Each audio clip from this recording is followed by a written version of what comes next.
Leader Harris, I don't know how many doors you've knocked on in your district, but I've knocked on plenty of mine in the past several months. And a lot of those people have seen Governor Pritzker's TV commercials where he's talking about what a fiscal wonderkind he is by actually managing to balance the budget. And when I ask them, what do you think about those commercials? Do you believe them? They laugh and they say no. And they're right to say no, because with the federal spigot set to stop flowing, we have to get serious about getting our essential operations right, and they're out of balance, including in this budget. The so-called higher than expected state revenues exist because of inflation, not because of real economic growth. It isn't surprising that the state gets more sales tax dollars when the price of gas, groceries, consumer goods, and other things go up. But within a year, all of that will be lost to the cost of things that the state also has to fund. If you want proof that throwing money at a problem also isn't going to guarantee better government, I would think the Pritzker administration would be Exhibit A. This chamber voted for one of the most expansive capital programs in decades. I supported that. But who here really thinks that the Pritzker administration and IDOT has done wonders with our road building dollars? IDOT's continued delays, in fact, mean that with the cost of inflation, we're going to get many fewer roads for the funds we originally appropriated. This chamber gave more money to the Veterans Affairs Department in the Pritzker administration. And in exchange, we got an Inspector General report showing dysfunction and mismanagement and 39 dead at the LaSalle Veterans Home. The Department of Children and Family Services, they have a $1 billion plus budget. At the outset of his administration, Governor Pritzker spent a lot of money on expert consultants to say, here's how he was going to do DCFS better. Did he implement it? Did he achieve better outcomes? Did he have any really innovative ideas? No. They got a budget increase last year, and what did we get in return?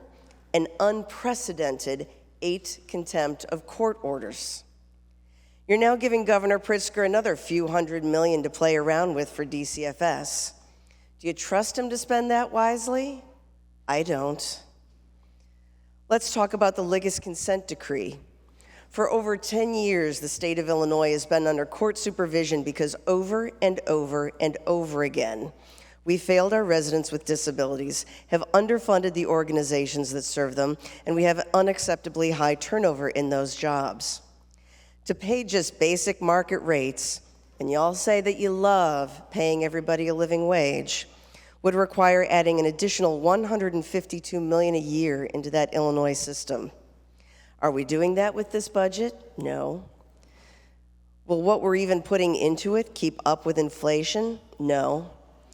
Are we at least saying that all of these budget increases must get into the hands of frontline workers and providers and not lost to the great maw of administration?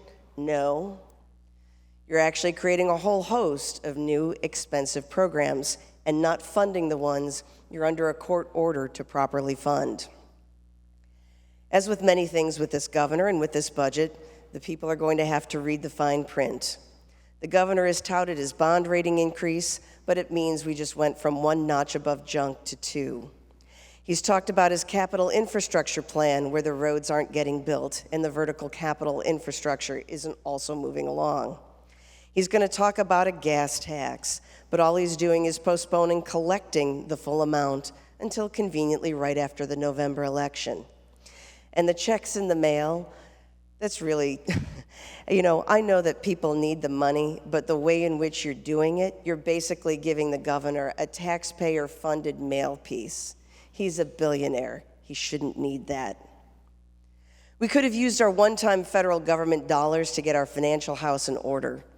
We all know that one of the reasons why we don't have the money to fund operations is because so much of our dollars each and every year are increasingly going to pay more and more pension obligations. If we really do have extra funds, if you really think you have money to set aside in a rainy day fund, where they're going to be an irresistible source of a fund sweep, just as the governor couldn't resist taking the federal COVID funds and sweeping them into general revenue.